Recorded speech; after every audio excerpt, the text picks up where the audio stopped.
राजस्थान के सभी सरकारी कर्मचारी जो अपने एसीआर या एपीएआर या यूं कहें कि अपना वार्षिक मूल्यांकन प्रतिवेदन है वो ऑनलाइन करना चाहता है, तो उसकी पूरी प्रक्रिया हम आपको यहाँ पे बताएंगे। यह जो एसीआर को ऑनलाइन करने की प्रक्रिया है वो आप अपने मोबाइल या लैपटॉप से कर सकते हैं। मोबाइल से आप इसे दो तरीके से कर सकते हैं, या तो आप ब्राउजर के माध्यम से कर सकते हैं, ब्राउजर कोई सा भी हो सकता है, क्रोम, फायरफॉक्स, एज, सफारी, जो भी आपके पास हैं, या फिर आप अपने एंड्रॉयड प्ले स्टोर से राजकाज एप्लीकेशन को डाउनलोड करके उसमें अपनी एसएसओ से लॉगिन करके भी एपीएआर या अपनी एसीआर को भर सकते हैं। मैं आपको यहाँ पे कंप्यूटर के माध्यम से कैसे आप अपनी एसीआर को ऑनलाइन कर सकते हैं ये पूरी प्रक्रिया बताऊंगा, और इस प्रक्रिया के दौरान आपको क्या क्या समस्याएं आ सकती है और उन समस्याओं का समाधान आप किस प्रकार से कर सकते हैं वो भी पूरी प्रक्रिया हम आपको यहाँ पे बताएंगे। इससे पहले अगर आपने हमारे चैनल को सब्सक्राइब नहीं किया है तो इसे सब्सक्राइब जरूर कर लें, ताकि आपको इस प्रकार के वीडियो है वो मिलते रहें। तो एसीआर भरने के लिए हमें सबसे पहले अपनी एसएसओ आईडी से लॉगिन करना होगा। अगर आपको राजकाज एप्लीकेशन के माध्यम से करना है तो भी आपको एसएसओ आईडी से लॉगिन करना होगा। लॉगिन करने के बाद में एसएसओ के जितने भी एप्लीकेशन है एसएसओ के ऊपर वो सारे आपको यहाँ पे दिखाई देंगे। एपीएआर को एक्सेस करने के लिए हमें ध्यान में रखना है कि गवर्नमेंट एप्स यही सिलेक्टेड होना चाहिए। वैसे बाय डिफॉल्ट यही एप्लीकेशन यही ऑप्शन है वो हमारे पास में सिलेक्ट रहता है। तो हम यहाँ पे अपनी जो एपीएआर एप्लीकेशन है उसको सिलेक्ट करते हैं और इसे ओपन करते हैं।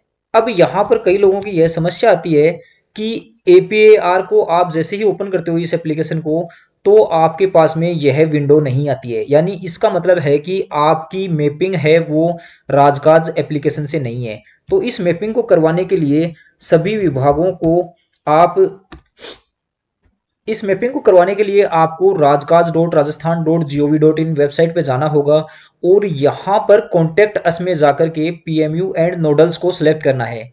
पीएमयू क्या है कि हर विभाग की एक ऐसी कमेटी या हम ये कह सकते हैं कि एक ऐसी यूनिट बनाई हुई है जो कुछ में उस विभाग के जो कुछ एम्प्लॉयज हैं उनका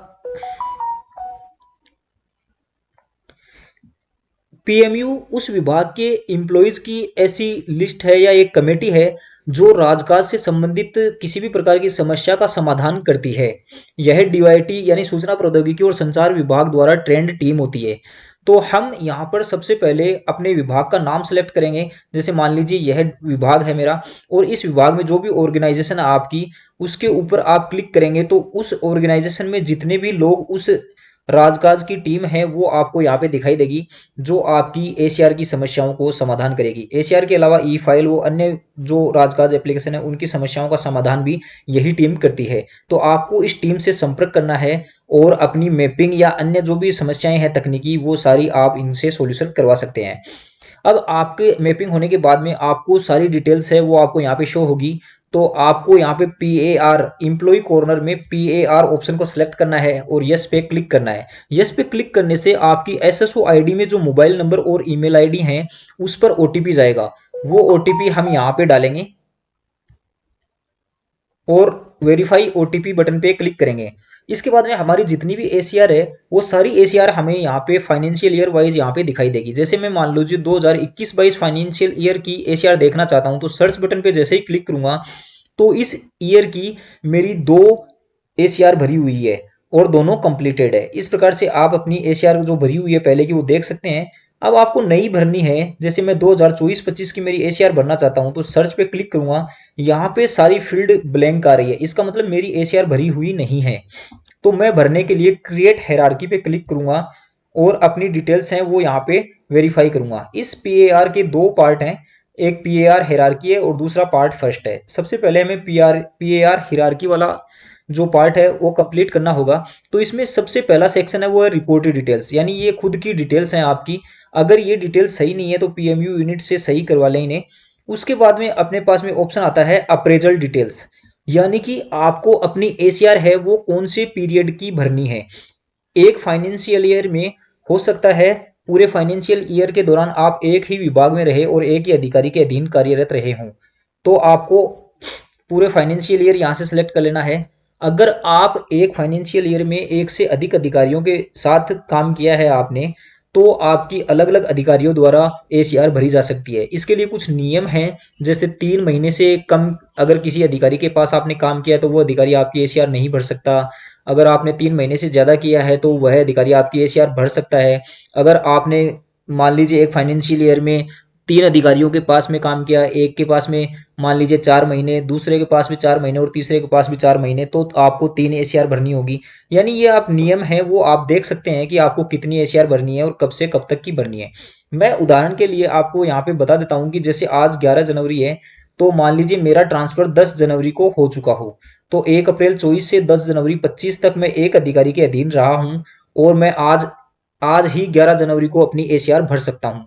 एसीआर भरने की जो टाइम लिमिट है वो फाइनेंशियल ईयर खत्म होते ही अप्रैल तक होती है। यानी 31 मार्च को फाइनेंशियल ईयर खत्म हो गया तो 30 अप्रैल तक आप अपनी एसीआर हैं वो भर सकते हैं।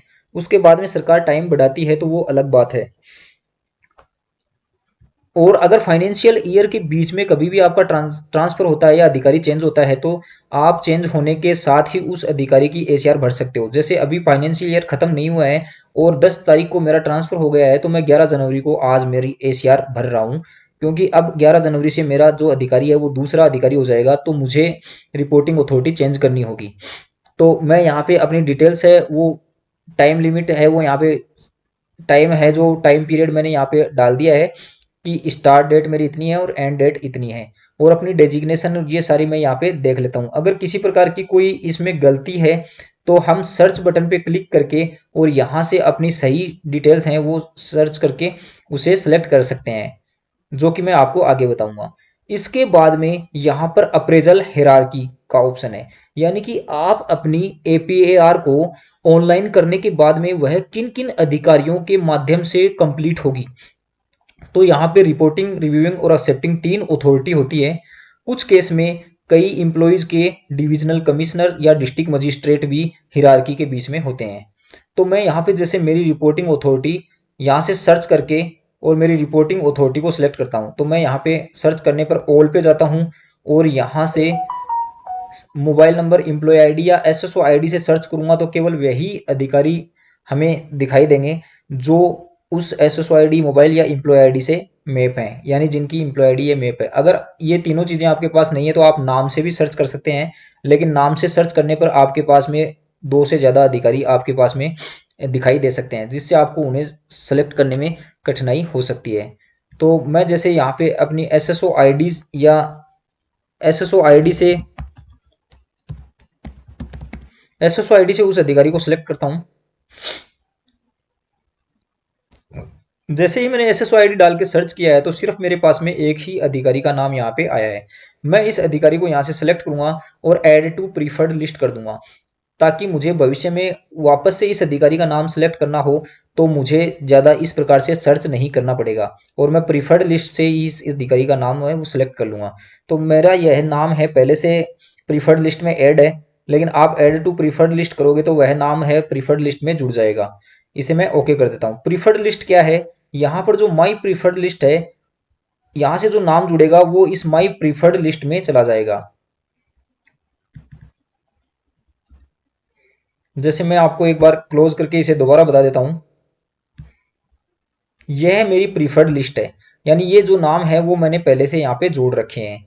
तो जैसे मान लीजिए मैं अपनी रिपोर्टिंग अथॉरिटी यहाँ से सेलेक्ट कर लेता हूँ और प्रोसीड बटन पे क्लिक करता हूँ, तो इस रिपोर्टिंग अथॉरिटी की सारी डिटेल्स है वो आपके यहाँ पे दिखाई देने लग जाएगी। अगर ये सही है तो फिर हम आगे बढ़ते हैं। अगर आपकी हिरारकी में डिविजनल कमिश्नर या डिस्ट्रिक्ट मजिस्ट्रेट आता है तो हम यहाँ पे यस पे क्लिक करेंगे और उस डिविजनल मजिस्ट्रेट का नाम है वो यहाँ से सर्च करके और उसको भी हिरारकी में ऐड कर देंगे। लेकिन हमारे केस में ऐसा है नहीं, तो मैं इसे नो कर देता हूँ। रिव्यूइंग अथॉरिटी के रूप में भी मैं यहाँ पे मैंने पहले से नाम जोड़ रखे हैं प्रीफर्ड लिस्ट में, तो मैं इसे सिलेक्ट कर देता हूँ, ओके कर देता हूँ। अगर नाम नहीं है तो मैं आपको एक गलत नाम यहाँ पे सिलेक्ट करके दिखाता हूँ। जैसे एक्सेप्टिंग अथॉरिटी का नाम मान लीजिए कि मेरे पास नहीं है, तो मैं इसका नाम है वो इसकी एम्प्लॉय आईडी से सर्च करूंगा। एम्प्लॉय आईडी डाल के जैसे ही मैंने सर्च किया तो उस अधिकारी के 2 रोल हमें यहाँ पे दिखाई दे रहे हैं। तो मैं इनमें से किसी भी एक रोल को सिलेक्ट कर लेता हूँ और प्रोसीड बटन पे क्लिक करता हूँ, तो उस अधिकारी का नाम है वो यहाँ पे दिखाई दे रहा है। लेकिन यह जो पोस्ट डेजिग्नेशन डिपार्टमेंट है वो अब इस अधिकारी के चेंज हो चुके हैं। लेकिन मेरे समय पर, जिस समय का मैं एसीआर भर रहा हूँ, उस समय पर इस अधिकारी का जो रोल था वो अलग था। तो मैं इस अधिकारी का जो रोल था उस समय, वो रोल यहाँ पे सिलेक्ट कर लेता हूँ। ये डिटेल्स हैं वो मैं आपको यहाँ पे गलत बता रहा हूँ, क्योंकि ये अधिकारी मेरी एक्सेप्टिंग अथॉरिटी नहीं है, लेकिन समझाने के लिए मैंने आपको यहाँ पे इसको सेलेक्ट किया है। जैसे उसका डिपार्टमेंट मान लीजिए ये था, मैंने डिपार्टमेंट सेलेक्ट कर लिया है, और उस समय यह ऑफिस नहीं थी। वर्तमान में यह ऑफिस दूसरी है और उस समय यह ऑफिस नहीं थी। तो उस समय की जो ऑफिस है उस ऑफिस का नाम मैं यहाँ से सिलेक्ट कर लेता हूँ और ओके बटन पे क्लिक कर देता हूँ। यानी कि आप अधिकारी की जो उस समय की जो डेजिग्नेशन थी, उस समय का जो डिपार्टमेंट था और उस समय की जो ऑफिस थी, वो आपको यहाँ पे सिलेक्ट करना है। क्योंकि हो सकता है कि यह अधिकारी वर्तमान में दूसरी जगह ट्रांसफर हो गया हो और उसका पद भी चेंज हो गया हो।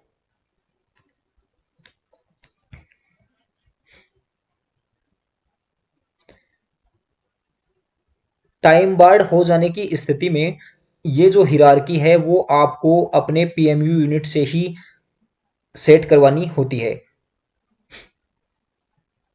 और टाइम लिमिट के अंदर आप खुद इसे सेट कर सकते हो। इसके बाद में हमें एसीआर सेल का जो ग्रुप है वो सिलेक्ट करना होगा। तो इस मैप ग्रुप को बटन पे क्लिक करेंगे और यहाँ से आपकी जो भी एसीआर का ग्रुप है वो आप यहाँ से सिलेक्ट कर सकते हैं। मेरे केस में यह एक ही आ रहा है, लेकिन अगर आपके केस में यह ज़्यादा हो तो आप यहाँ पे उस अपने ज़िले या हेडक्वार्टर का जो भी है वो आप नाम सर्च करके अपनी एसीआर का है जो ग्रुप है वो आप यहाँ से सिलेक्ट कर सकते हैं।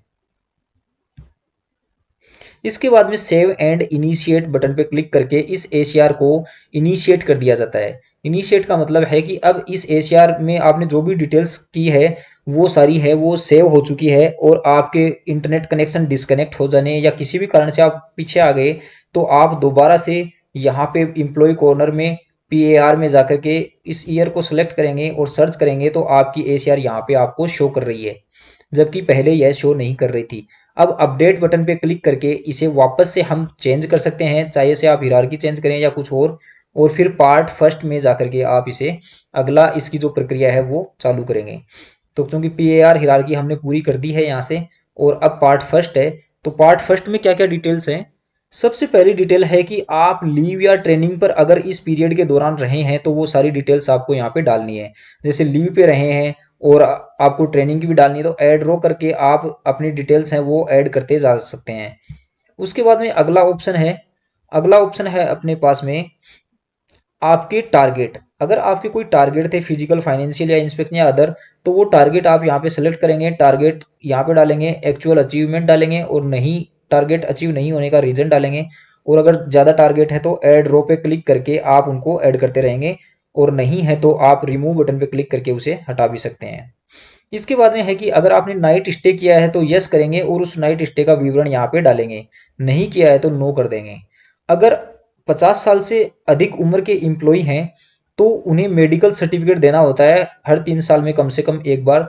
तो उसे अगर ऐसा है तो आप इसे यस करेंगे और उस सर्टिफिकेट की डेट डालेंगे, और उस सर्टिफिकेट में आप फिट थे या अनफिट थे वो आप यहाँ पे डालेंगे, और उस सर्टिफिकेट को अटैचमेंट है वो आप यहाँ पे अटैच कर देंगे। और अगर आपको एनुअल हेल्थ चेकअप की आवश्यकता नहीं है तो नो करेंगे और आगे बढ़ेंगे।